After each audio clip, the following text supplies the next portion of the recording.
In the spring of 279 before the Common Era, in a world where kingdoms rose and fell with terrifying speed, where military genius was the currency of survival, and where entire populations could be wiped out in the span of a campaign season, a single city stood alone against what seemed like an unstoppable force. The city was Jimo. The force that threatened to destroy it was the army of the state of Yan, led by one of history's most brilliant military commanders. What should have been a simple siege, the final chapter in a devastating conquest, became instead one of the most inspiring stories of resistance in all of Chinese history.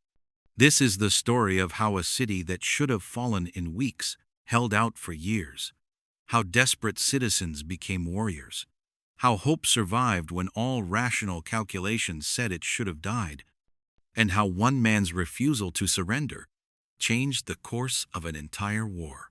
To understand what made the defense of Jimo so extraordinary, we must first look at the world that surrounded this besieged city. The Warring States period was living up to its name in the most brutal ways imaginable. 7 major powers competed for supremacy across what would one day become China, and their competition was not a matter of diplomatic posturing or limited conflicts. It was total war in every sense. Wars of annihilation, where entire populations were massacred, where cities were razed to the ground, where defeat meant not subjugation but extinction. The state of Qi, where Jimo was located, had been one of the great powers of this era, wealthy and cultured, a center of learning and commerce that had seemed secure in its position among the great states. But Qi's security was an illusion, and that illusion was shattered by a man named Yue Yi, the supreme commander of the Yan state's military forces. Yue Yi was not merely competent. He was a strategic genius of the first order, a commander who understood warfare at every level, from grand strategy to tactical execution. He had studied the weaknesses of the Qi state, had identified the vulnerabilities in its defensive system, and had assembled a coalition of states all united in their desire to see Qi destroyed. This coalition included Yan, Zhao, Han, Wei, and Qin, 5 of the 7 great powers, all working together under Yue Yi's coordination to accomplish what none of them could achieve alone: the complete conquest of Qi. The campaign that Yue Yi launched against Qi in 284 BCE was a masterpiece of military planning and execution. His forces swept through Qi territory like a tidal wave, overwhelming defensive positions, capturing cities, and destroying Qi's armies in a series of engagements where Qi's forces found themselves consistently outmaneuvered and outfought. Within months, Yue Yi had conquered more than 70 cities. The Qi capital fell. The Qi king fled in panic, abandoning his kingdom and his people to save his own life. The governmental structure of Qi collapsed completely.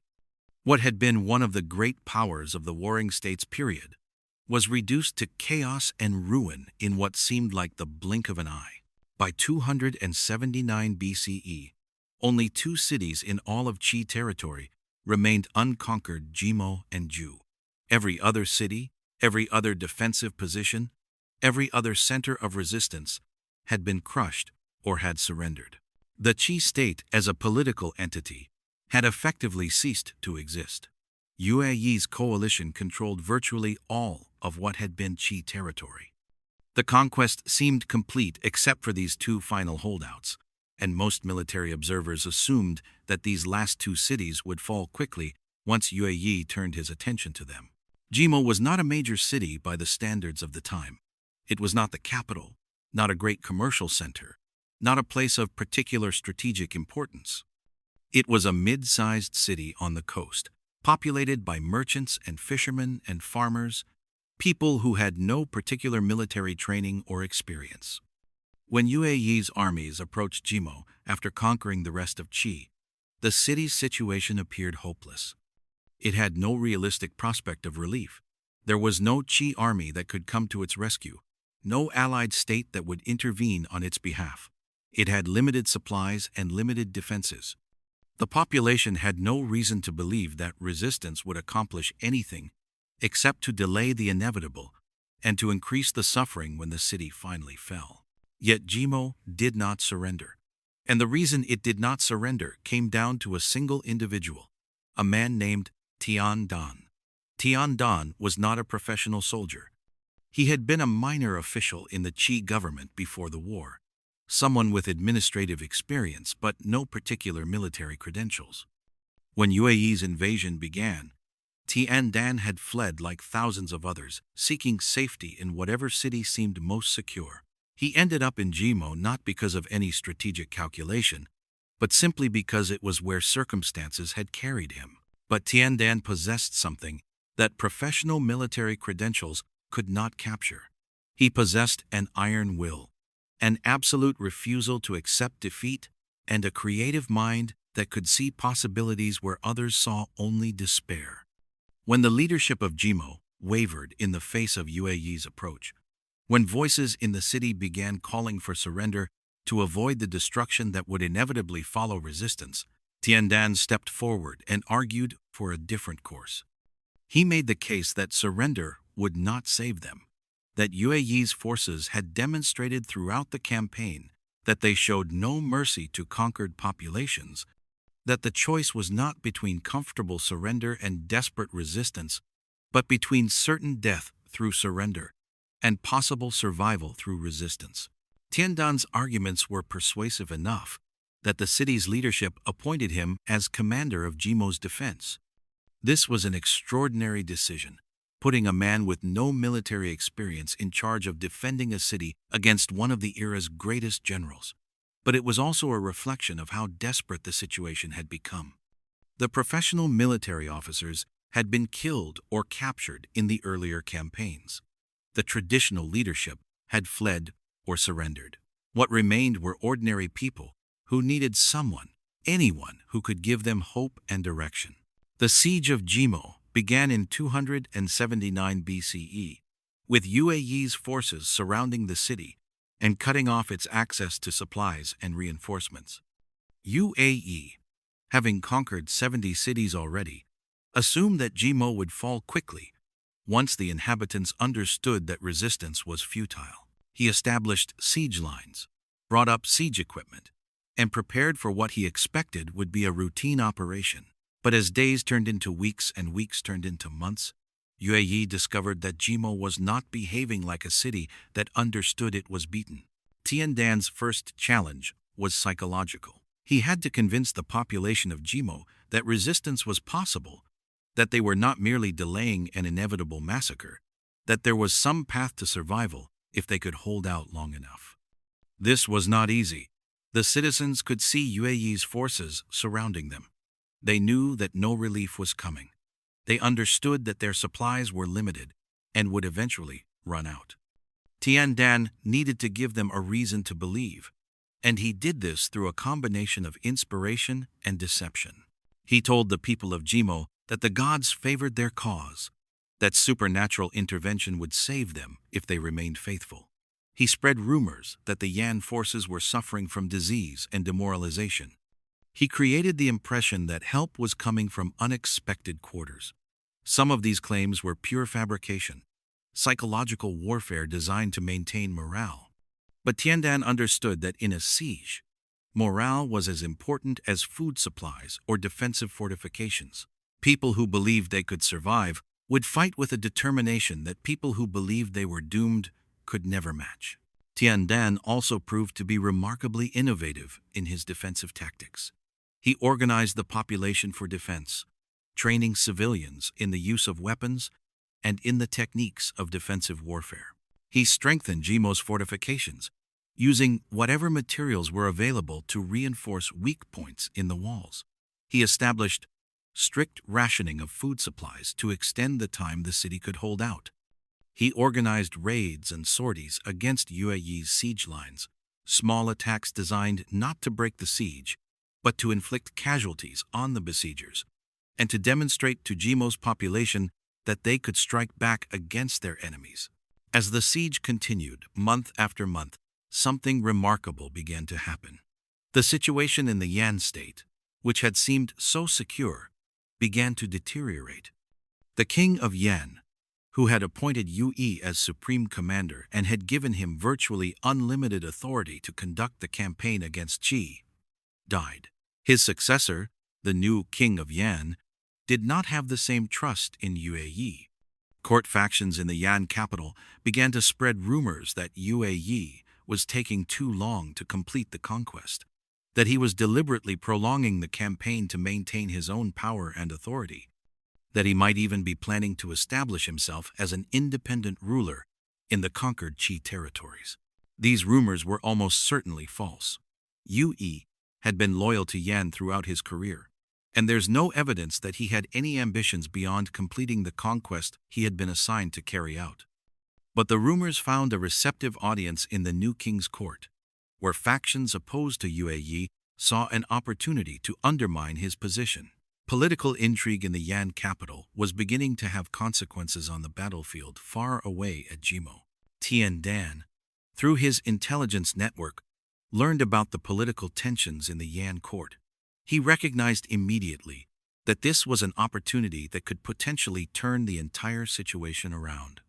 If Yue could be removed from command, if the Yan forces could be thrown into confusion by a change in leadership, then Jimo's impossible situation might become merely desperate rather than hopeless. Tian Dan began to implement a campaign of psychological warfare specifically designed to exploit the political divisions within Yan. He sent agents who claimed to be defectors from Jimo into the Yan lines. These agents spread stories about how the people of Jimo feared Yue above all other generals, how they knew that if Yue remained in command, they had no hope of survival, but how they believed that if any other commander replaced him, they might be able to negotiate a surrender on favorable terms. These stories were designed to reach the ears of the new king of Yan and to reinforce the suspicions that were already growing in his mind about Yue's loyalty and intentions. The psychological operation worked beyond Tian Dan's most optimistic hopes.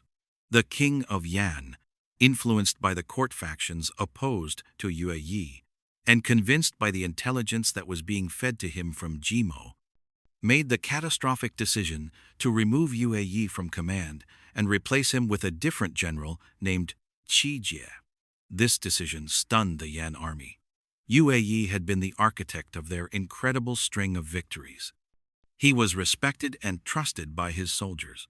His removal suggested that something was deeply wrong either with the campaign or with the political situation back in the Yan capital. Yue, recognizing that his position had become untenable and that his loyalty was being questioned, chose to leave Yan entirely, rather than continue serving a king who did not trust him. He fled to the state of Zhao, where he would spend the rest of his life in exile. The loss of Yue was a body blow to Yan's military capabilities and to the morale of the forces besieging Jimo. The new commander, Qi, was competent, but he was not Yue. He did not have the same level of strategic vision or the same ability to inspire confidence in his troops. Moreover, the very fact of Yue's removal created suspicion and doubt among the soldiers. If their greatest general could be removed for political reasons, what did that say about the leadership back in the capital? If Yue's loyalty was questioned, what did that say about their own security and their own futures? Tian Dan, seeing that the Yan forces were now vulnerable in ways they had not been before, began to prepare for a counterattack. This was an audacious decision. Jimo had been under siege for more than a year. Its population was exhausted, its supplies were running low, and it was still surrounded by forces that outnumbered its defenders many times over. Any conventional military analysis would have said that attempting a breakout was suicidal. But Tian Dan understood that conventional military analysis did not account for psychology, for morale, for the impact of unexpected actions on an enemy that had grown complacent. Tian Dan's plan for breaking the siege was one of the most creative and bizarre military operations in ancient Chinese history. He gathered together more than 1,000 oxen from within the city animals that had been kept for food and labor. He had the oxen fitted with special coverings, Cloth soaked in oil was tied to their bodies, and sharp blades were attached to their horns. He painted their bodies with bright colors, to make them appear as strange and terrifying as possible. Then he had his soldiers attach bundles of oil-soaked reeds to the oxen's tails. The plan was to set these reeds on fire, and then drive the panicked, burning oxen directly into the Yan siege lines at night. The psychological effect of this attack would be as important as any physical damage it caused. The Yan soldiers, seeing these burning, painted oxen charging at them in the darkness, would panic. They would not know what they were facing. They would assume that this was some kind of supernatural attack or some devastating new weapon. In the confusion and terror that followed, Tian Dan's forces would launch a full assault on the siege lines, catching the Yan forces while they were disorganized and demoralized. On the night that Tian Dan launched his attack, everything went according to his plan. The oxen, with their tails set ablaze, went into a panic and charged directly into the Yan siege lines. The effect on the Yan soldiers was exactly what Tian Dan had hoped for. In the darkness, confronted with these terrifying burning creatures charging at them, the Yan soldiers broke and fled. They had no idea what they were facing. Some thought it was a supernatural attack. Others thought the people of Jimo had developed some kind of devastating new weapon. The psychological impact of the unexpected and terrifying assault shattered the discipline of the Yan siege lines. As the Yan forces fell into chaos, Tian Dan's soldiers poured out of Jimo and attacked. These were not professional soldiers but civilians who had been trained over months of siege, shopkeepers and farmers and fishermen who had been transformed into warriors through necessity and through Tian Dan's leadership. They fell upon the confused and panicked Yan forces with a fury born of more than a year of siege and suffering. The Yan soldiers, already demoralized by the removal of Ye Yi and now panicked by the burning oxen attack, could not organize an effective defense. The Yan siege lines collapsed completely. Qi Jie, the new Yan commander, was killed in the fighting. The Yan forces retreated in disorder, abandoning their siege equipment and their supplies. The siege of Jimo was broken. The city that should have fallen within weeks had held out for years, and had now achieved what had seemed impossible, and had defeated the forces that surrounded it and had driven them away. But Tian Dan did not stop with breaking the siege. He understood that this was not merely an opportunity to survive, but an opportunity to begin reversing the entire conquest that Yue Yi had accomplished. With Yue Yi gone, with the Yan forces demoralized and in retreat, with the population of the conquered Qi territories now seeing that resistance was possible, Tian Dan launched a campaign to liberate the 70 cities that Yan had conquered. Over the following months, Tian Dan led his forces from city to city across what had been Qi territory. Everywhere he went, the populations rose up against their Yan occupiers. The cities that had surrendered to Yue Yi now revolted and joined Tian Dan's growing army. The Yan forces, which had seemed invincible under Yue Yi's leadership, proved unable to hold the territory they had conquered. Once Yue Yi was gone, and once the population had seen that resistance could succeed, within a year of breaking the siege of Jimo, Tian Dan had liberated virtually all of the territory that Yan had conquered. The Qi state, which had seemed completely destroyed, was restored. Tian Dan located the Qi king, who had fled years before, and brought him back to reclaim his throne. The conquest that had taken Yue Yi years to accomplish was undone in months, because a single city had refused to surrender, because a single man had refused to accept defeat, and because that refusal had inspired an entire population to resist. The Defense of Jimo stands as one of the most remarkable examples of how determination and creativity can overcome overwhelming military disadvantage. Tian Dan had no professional military training. He commanded not an army, but a population of civilians. He faced one of the greatest generals of the age leading forces that had conquered an entire kingdom. By every rational calculation, Jimo should have fallen and Tian Dan should have died in the ruins. Instead, Through psychological warfare, through innovative tactics, through absolute refusal to surrender, and through the willingness to take desperate gambles, Tian Dan not only saved his city, but reversed an entire war. The story of Tian Dan and Jimo became legendary in Chinese military history. It was studied by military commanders and strategists for centuries as an example of how defensive warfare should be conducted, how morale and psychology matter as much as supplies and fortifications, and how leadership and determination can compensate for lack of resources or training. The fire ox attack became one of the most famous tactical innovations in ancient warfare, an example of how unexpected and creative approaches could achieve results that conventional tactics could not. But beyond its military significance, the Defense of Jimo carries a deeper meaning about human resilience and the power of refusal. The people of Jimo had every reason to surrender. They could have saved themselves suffering by accepting Yan occupation. They could have calculated that resistance was pointless and that survival required accommodation.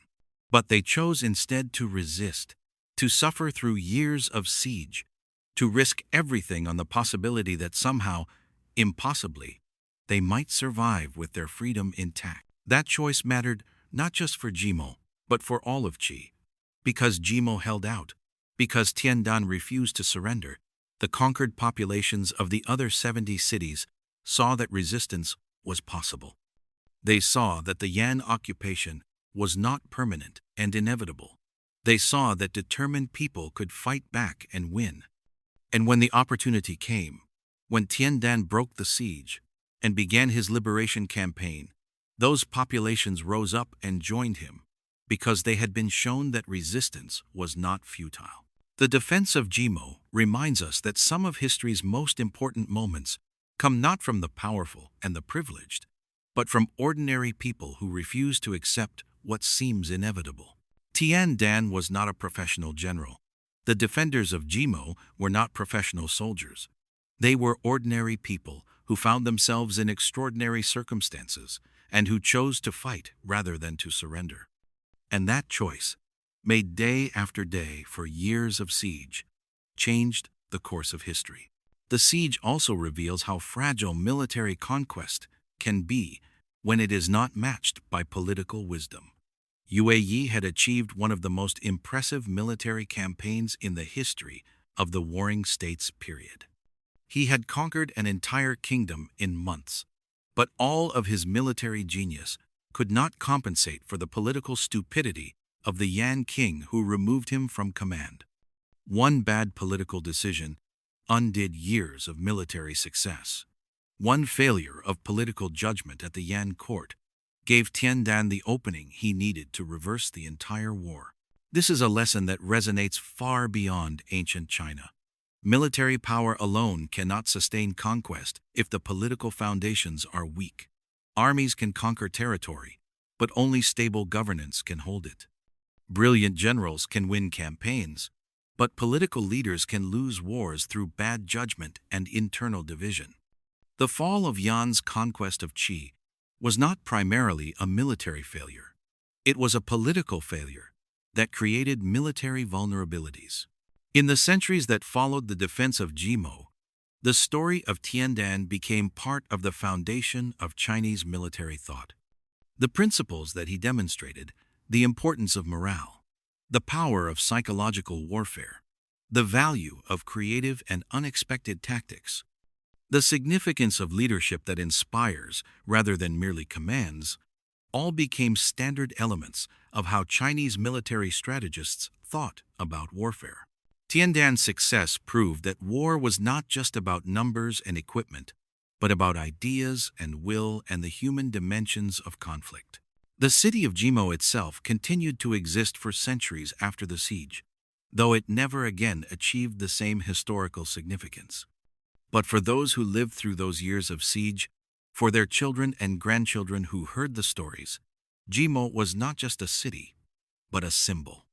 It represented the idea that ordinary people could resist extraordinary power, that determination mattered more than military advantage, that the future was not predetermined by current circumstances, and that sometimes the most powerful force in history was the simple refusal to surrender. 3,000 years have passed since Tian Dan stood on the walls of Jimo and decided that his city would not fall. The armies that surrounded the city are dust. The kingdoms they fought for are memories.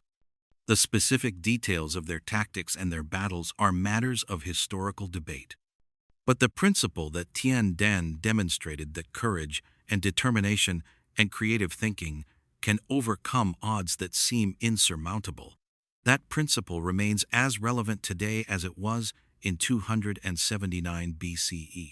The Defense of Jimo stands as a testament to human resilience, to the power of leadership, and to the simple but profound truth that sometimes refusing to give up is enough to change the world.